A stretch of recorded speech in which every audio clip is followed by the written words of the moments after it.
드림과 본가의 밤은 이상하리만큼 조용했다.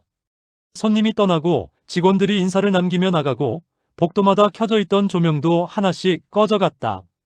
마지막으로 꺼지는 건 늘 거실 등불이었고 그 순간 집안은 마치 거대한 잠에 빠져드는 것처럼 고요해졌다. 하지만 완전히 잠들지 않는 곳이 한 군데 있었다. 회장 서재. 문 아래로 희미하게 새어나오는 불빛이 복도 바닥을 얇게 물들이고 있었다. 이 집의 과거와 현재가 아직 잠들지 않았다는 표시처럼. 서재 안 마대창은 의자 깊숙이 몸을 기대고 앉아 있었다. 책상 위엔 식지 않은 차 한 잔과 오래된 가죽 장식 하나가 놓여 있었다. 멀리서 보면 그저 외국 출장길에 사온 기념품처럼 보이는 작은 상자. 하지만 이 집안에서 그 안에 무엇이 들어있는지 정확히 아는 사람은 단 한 명뿐이었다. 마대창. 그의 손가락이 천천히 움직였다. 가죽 표면을 따라 움직이던 손끝이 상자 옆면에 숨겨진 작은 버튼 4개를 더듬었다. 숫자 4개. 비서도 모르고 자식들도 모르는 번호. 머릿속으로 숫자를 떠올리는 데는 얼마 걸리지 않았다. 돈이 오가는 수많은 계좌와 금액은 때때로 헷갈렸지만 이 4자리만큼은 이상하리만큼 또렷했다. 한 번만. 그는 나직하게 중얼거렸다. 한 번만 더 보고 넣어두자. 이 말 역시 오늘 처음 한 소리가 아니었다. 10년 전에도 5년 전에도 어제도 그는 똑같은 말을 했었다. 언제나 마지막이라고 생각하면서 그는 이 상자를 다시 열어왔다. 버튼이 눌리는 촉감과 함께 아주 작은 기계음이 들렸다. 철컥. 상자 앞면이 조금 벌어지며 오래된 종이 냄새가 공기 사이로 새어나왔다. 잉크 냄새, 먼지 냄새, 그리고 묵혀둔 시간의 냄새. 마대창은 숨을 한 번 깊게 들이마시고 상자를 완전히 열었다. 안쪽에는 낡은 가죽 표지를 씌운 장부가 들어있었다.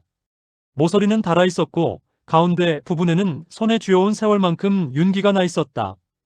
이 장부를 처음 만들던 날이 떠올랐다. 회사가 아직 지금처럼 크지 않았을 때 드림이라는 이름이 세상 사람들 입에 오르내리기 전. 어디서부터 잘못된 건지 정확히는 기억나지 않는다. 분명한 건 이 장부가 처음부터 깨끗한 기록은 아니었다는 것뿐. 그는 장부를 책상 위에 조심스럽게 내려놓았다. 손을 떼는 순간 손가락 끝이 잠깐 허공에서 떨렸다. 비자금 장부. 그가 스스로 중얼거린 단어였다. 남의 입에서 나올 때는 기사 제목이나 수사 브리핑처럼 느껴지던 말이 자기 입에서 나올 때는 이상하게도 더 무거웠다. 마대창은 안경을 고쳐 쓰고 장부의 표지를 넘겼다. 첫 페이지에는 그가 직접 적어둔 글씨가 있었다. 또박또박 붓펜으로 쓴 글씨. 드림 재무정리용 메모. 정리라. 그는 그 단어를 입안에서 굴려보았다. 언젠가 스스로를 안심시키기 위해 붙인 이름이었다. 정리. 얼마나 좋은 말인가. 사고도 실수도 예기치 못한 지출도 결국엔 정리하면 된다고 믿으면 마음이 조금 편해졌다. 하지만 이 장부에 적힌 건 정리가 아니라 숨기기였다. 자기 자신도 알았다. 이제 와서 부정해봐야 소용없는 사실. 손가락이 페이지 모서리를 잡고 천천히 넘겼다. 두 번째 페이지부터는 촘촘하게 숫자들이 줄을 맞춰 서 있었다. 날짜, 금액, 계좌, 그리고 짧은 메모. 20XX. 5.132억 은행 메모 오복길 유가족 위로금. 눈이 그 줄에서 멈췄다. 오복길. 이름을 속으로 읽는 순간 오래전 비가 오던 도로 위가 떠올랐다. 회사 차량, 젖은 아스팔트, 넘어지던 사람, 핏자국, 사이렌. 사고는 사고였다.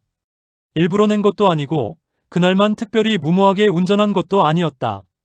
하지만 결과는 같았다. 한 집안의 가장이 죽었다.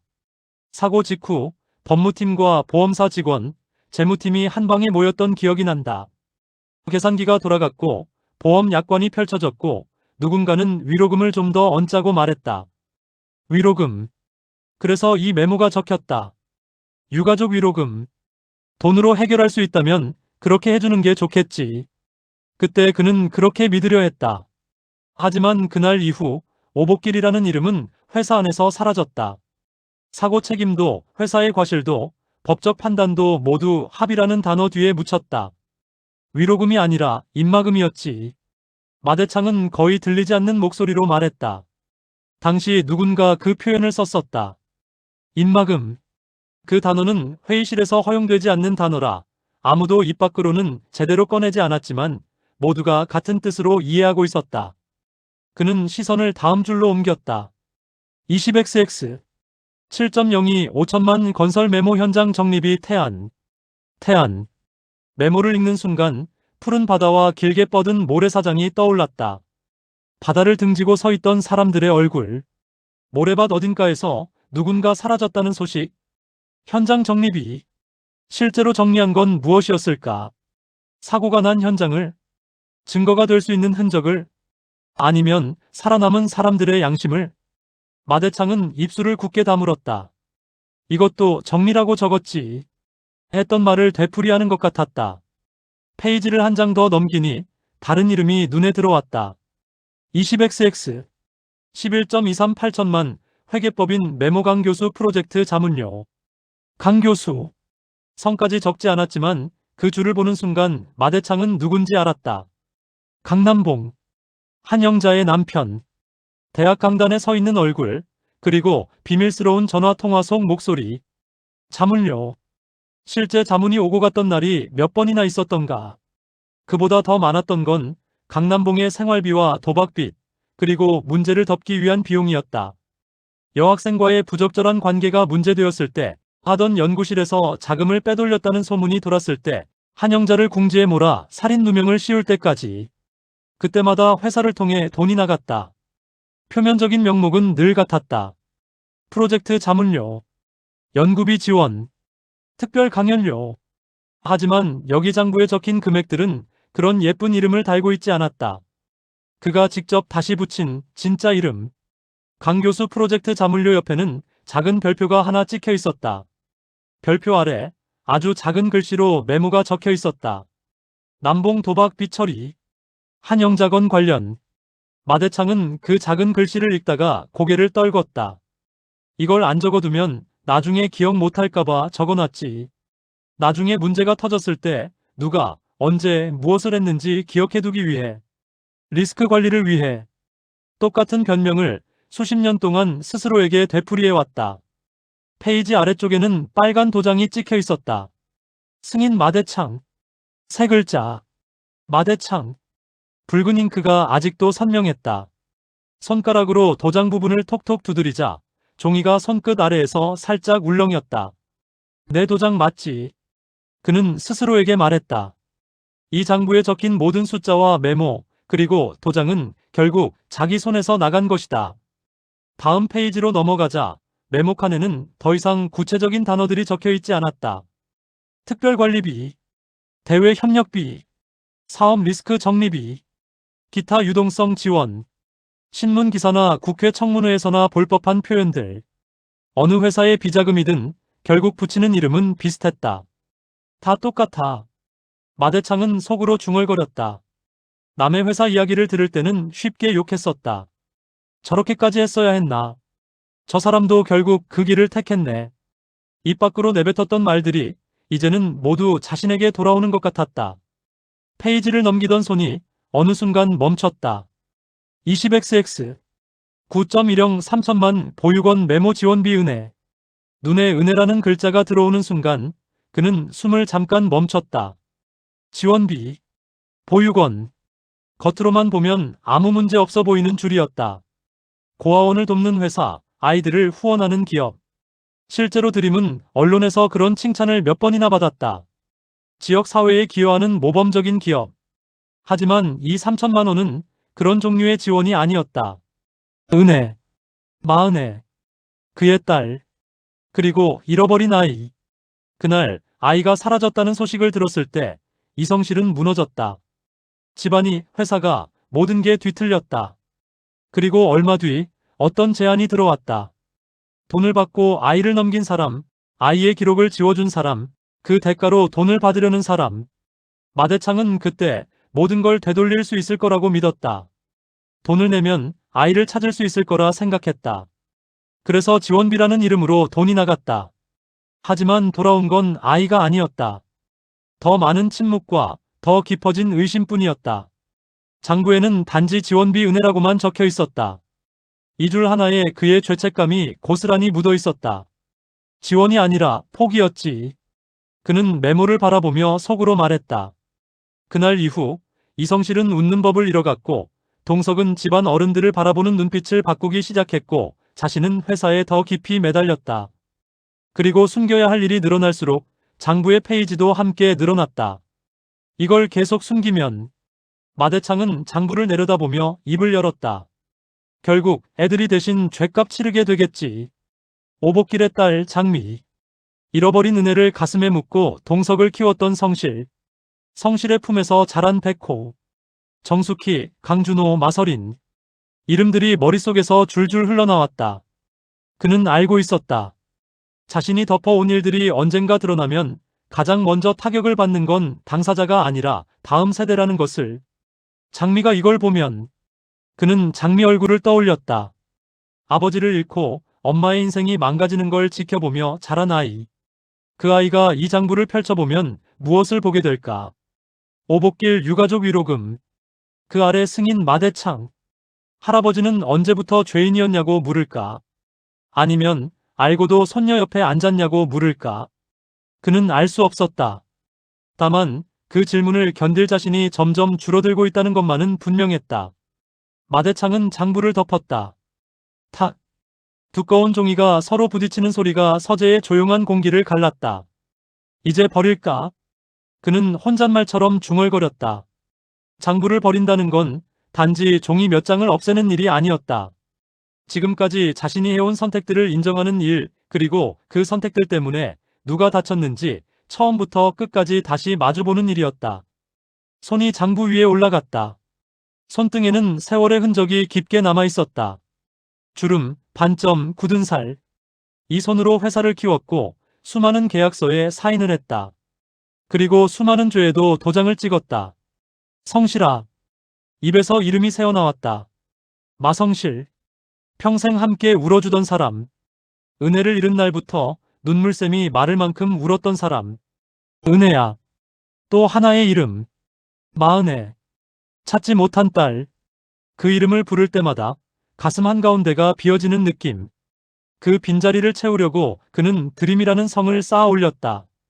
하지만 성이 높아질수록 그림자도 길어졌다. 그 그림자 속에 들어간 사람들이 너무 많았다. 정숙희, 오복길, 강동석, 강준호, 한영자, 장미, 설인, 백호. 내가 지키겠다고 한 건 드림이었는데. 그는 중얼거렸다. 지금 보니 지키지 못한 얼굴이 더 많구나. 그 순간 톡, 톡. 서재문에서 가볍게 노크 소리가 났다. 마대창은 고개를 들었다. 시계를 보니 밤 11시를 훌쩍 넘긴 시간이었다. 이 시간에 이 방 앞에서 노크를 할 수 있는 사람은 많지 않았다. 비서가 급한 서류를 가져왔을 수도 있고 집안 식구가 간단히 안부를 물으러 왔을 수도 있었다. 하지만 이상하게도 그는 노크 소리를 듣는 순간 어떤 이름이 먼저 떠올랐다. 최화영. 마대창은 장부를 완전히 덮었다. 그러나 금고 안에 다시 넣지는 않았다. 장부는 그대로 책상 위에 남아있었다. 책상 위 덮인 장부 한 권. 그리고 그 위에 아직 떼지 못한 손. 들어오게. 그가 짧게 말했다.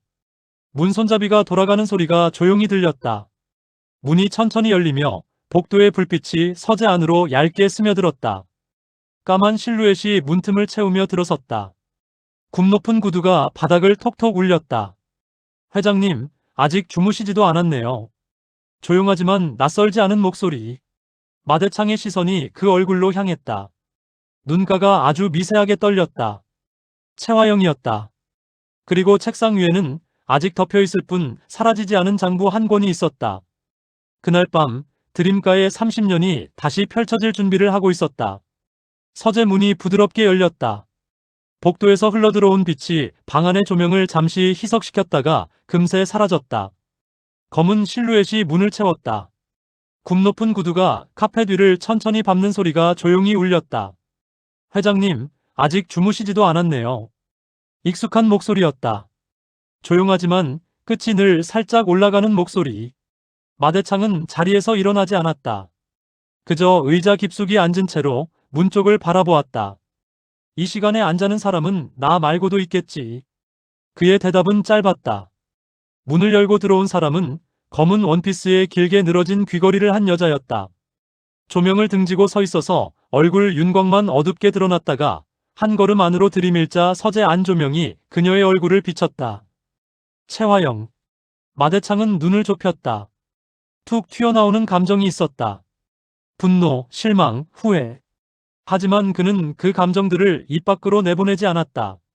갑자기 찾아와서 죄송합니다. 채화영이 문을 닫으며 말했다. 말은 사과였지만 서재 안으로 들어오는 발걸음에는 주저함이 없었다. 부른 기억은 없네. 마대창의 목소리가 낮게 떨어졌다. 그래서 제가 왔나 봐요. 그녀가 웃었다. 입술만 움직이는 얄미운 웃음이었다. 두 사람 사이에 일말의 정이 남아 있었다면 그건 오래전에 이미 벗겨진 껍질 같은 것이었다. 지금 이 방 안에 남은 건 서로에 대해 너무 많이 알고 있는 두 사람의 경계심뿐이었다. 채화영의 시선이 서재 안을 한번 훑었다. 벽을 가득 채운 책장, 액자, 오래된 시계, 그리고 창밖의 어둠. 하지만 그녀가 진짜 찾고 있는 건 따로 있었다. 그녀의 눈이 책상 위에 멈췄다.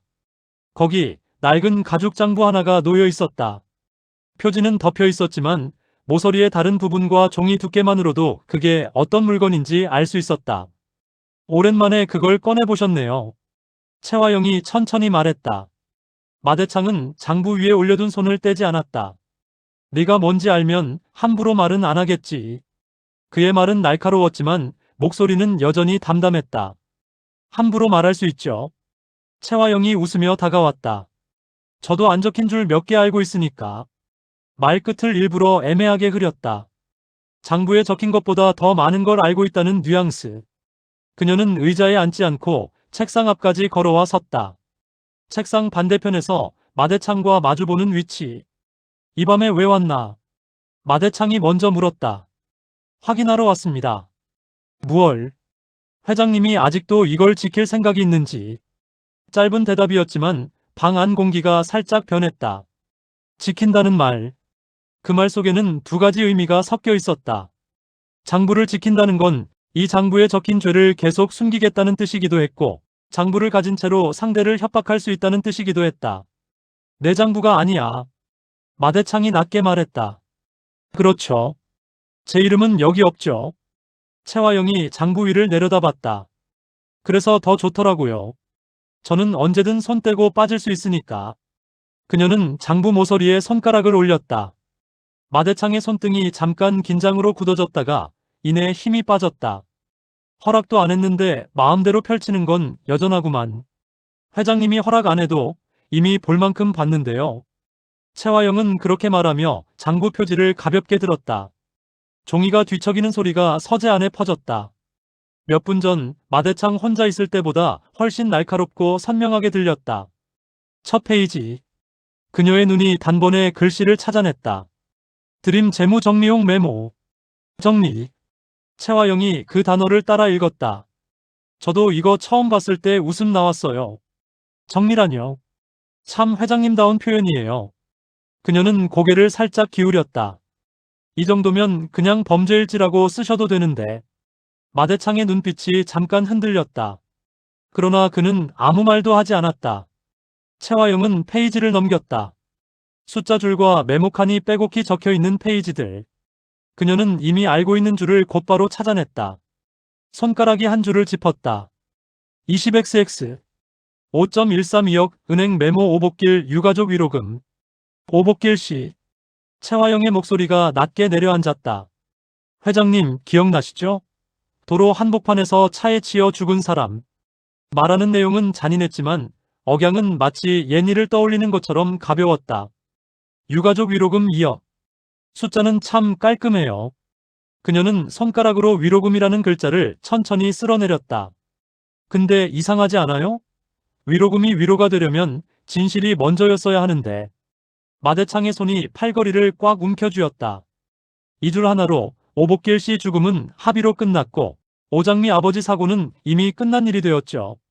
채화영은 고개를 들어 마대창을 바라봤다. 여기 회장님 도장 찍혀 있어요? 그녀가 일부러 물었다. 마대창은 대답하지 않았다. 대신 눈빛만 잠깐 장부 아래쪽으로 스쳤다. 붉은 잉크로 찍힌 승인 마대창 도장이 조용히 그 자리에 있었다. 있네요. 최화영이 스스로 답했다. 좋아요. 그럼 이 줄은 회장님도 같이 책임지는 걸로. 말끝이 부드러웠지만 내용은 칼날이었다. 페이지를 넘겼다. 20XX 7.02 5천만 건설 메모 현장 정립이 태안. 그녀가 단어를 읽었다. 모래사장에서 누가 사라졌는지 회장님은 저보다 잘 아실 텐데요. 태안이라는 두 글자 사이로 여러 장면이 겹쳐 보였다. 바닥에 떨어진 신발 한 짝, 주머니에서 꺼내진 신분증. 한참 후에야 바다에서 떠올랐던 소식, 울부짖던 사람들의 목소리. 현장 정립이. 최화영이 웃었다.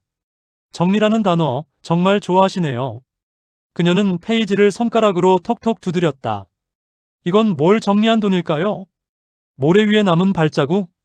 목격자들의 입? 아니면 회장님 양심? 마대창은 눈을 감았다 뜨며 숨을 고르고 있었다. 말하지 않아도 마음속에서는 반박이 수십 번이고 올라왔다. 그때는 어쩔 수 없었다. 지금 말하면 회사가 무너진다. 평생 입에 달고 살던 변명의 문장들이었다. 하지만 오늘은 그 말들을 쉽사리 꺼낼 수가 없었다. 최화영은 넘기던 페이지를 또 멈췄다. 이번엔 자신에게도 익숙한 줄이었다.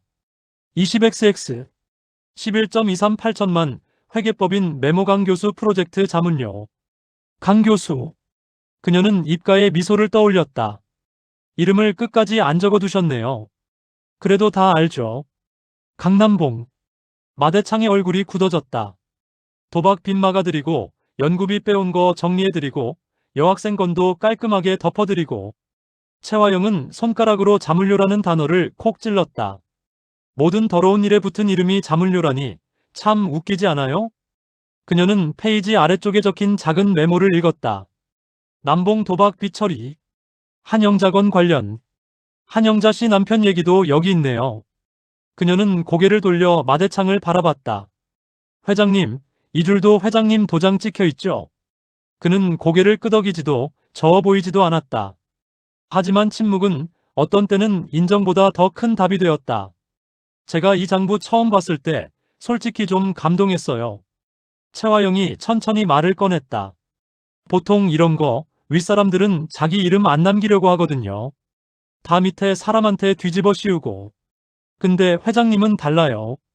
이렇게 도장도 찍고 메모도 남기고. 그녀의 목소리에는 알 수 없는 조롱과 경외가 섞여 있었다. 덕분에 저도 편하죠. 누가 진짜 책임자인지 한눈에 보이니까. 그녀는 다시 페이지를 넘겼다. 20XX 9.10 3천만 보육원 메모 지원비 은혜. 이번에는 최화영의 눈썹이 살짝 올라갔다. 이 줄은 볼 때마다 참 기분이 묘해요. 은혜라는 이름. 그녀 역시 알고 있었다. 마은혜. 마대창의 잃어버린 딸. 이성실이 죽을 때까지 품에 묻고 울던 이름. 지원비. 최화영이 단어를 따라 읽었다. 보육원. 아이들 돕는 좋은 돈이죠? 그런데 왜 이름까지 적어두셨어요, 회장님? 그녀는 장부에서 눈을 떼지 않은 채 물었다. 누군가한테는 이게 돈 받으면 잊어버려도 되는 이름이었겠지만 회장님한텐 아니었나 봐요. 말은 부드러웠지만 그 안에는 날카로운 가시가 있었다. 마대창은 목구멍이 마르는 것을 느꼈다. 이름 하나가 그에게는 숫자보다 더 무거웠다. 이 장부 회장님 인생이더라고요. 최화영이 장부를 덮었다. 드림이 어떻게 컸는지, 누가 대신 울어야 했는지, 누구 피 위에 성을 쌓았는지 다 적혀 있어요. 그녀는 손바닥으로 장부 위를 가볍게 두드렸다. 좋은 점은요, 이걸 한 번에 펼치기만 하면 회장님 혼자만 나쁜 사람 되는 게 아니라는 거예요. 마대창은 그 말을 듣고 눈을 들었다. 혼자만 나쁜 사람이 아니라. 그럼요. 최화영이 웃었다. 저도 있고 강남봉도 있고 현장 정리해준 사람들도 있고 입 닥쳐준 검사도 있고. 회장님이 이 장부를 세상에 내놓으면 다 같이 나쁜 사람 되는 거죠. 그녀는 한마디 한마디를 또박또박 끊어 말했다. 그러니까 이건 회장님만 무너지는 장부가 아니라 드림 전체가 같이 무너지는 장부예요. 잠시 침묵이 흘렀다. 최화영은 그 침묵이 익숙했다. 평생 상대의 침묵을 읽으며 살아온 사람. 무엇을 두려워하는지, 무엇을 지키려고 하는지, 어떤 단어에 눈을 피하는지 보는 게 직업처럼 몸에 밴 사람이었다. 오늘 마대창의 침묵은 두 가지 감정이 뒤섞여 있었다. 죄책감, 그리고 두려움. 그래서요, 회장님. 그녀가 다시 입을 열었다. 제가 오늘 이 장부를 들여다보면서 딱 한 가지가 궁금해졌어요. 마대창은 아무 말도 하지 않았다. 회장님이 지금 제일 지키고 싶은 게 뭔지. 그녀는 장부에서 손을 떼고 팔짱을 꼈다. 드림 이름, 회장님 자리, 아니면 손녀들 얼굴. 그 말에 마대창의 시선이 아주 잠깐 흔들렸다. 장미가 이 장부를 보면 뭐라고 할까요? 채화영이 조용히 물었다.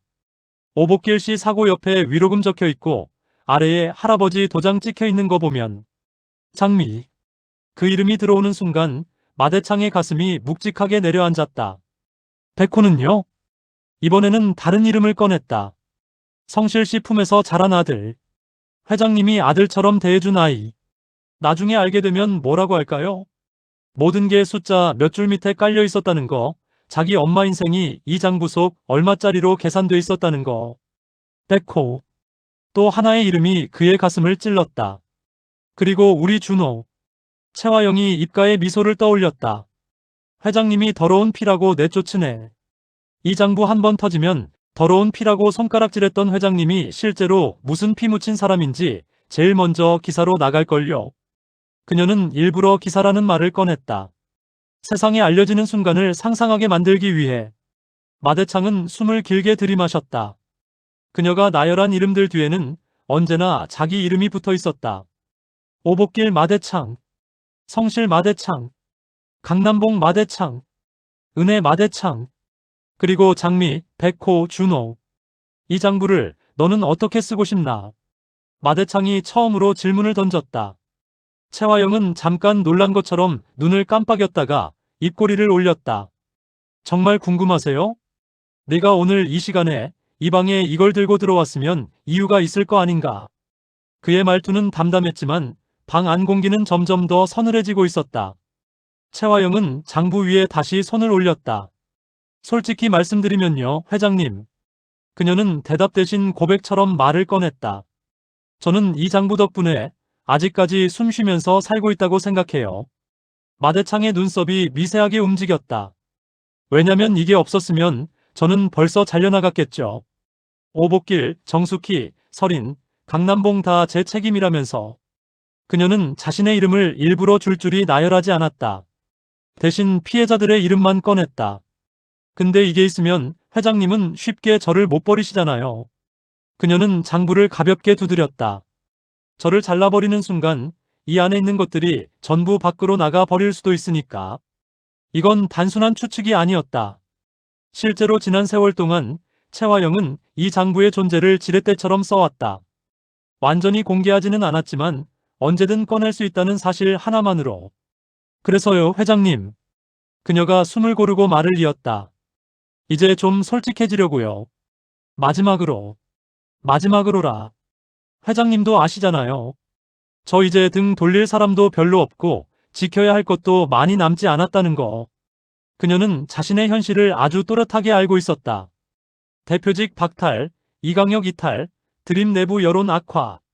벼랑 끝에 선 사람의 얼굴이지만 눈빛은 여전히 계산을 멈추지 않는 얼굴. 그래서 딱 하나만 정리하려고 합니다. 채화영이 장부를 향해 손가락을 세웠다. 이 장부 회장님이 가지고 있는 동안은 회장님 무기예요. 근데 이 장부 제가 쥐는 순간에는 회장님 목줄이 되거든요. 그녀는 천천히 말을 이었다. 우리 둘 중에 누가 먼저 줄지 오늘 결정해야 하지 않겠어요? 그 말은 이제부터 본격적인 협박이 시작된다는 선언이었다. 마대창은 장부 위에서 손을 떼지 않았다. 그 손 하나로 겨우 균형을 잡고 있는 사람처럼 보였다. 그래서 조건이 뭔지 말해보게.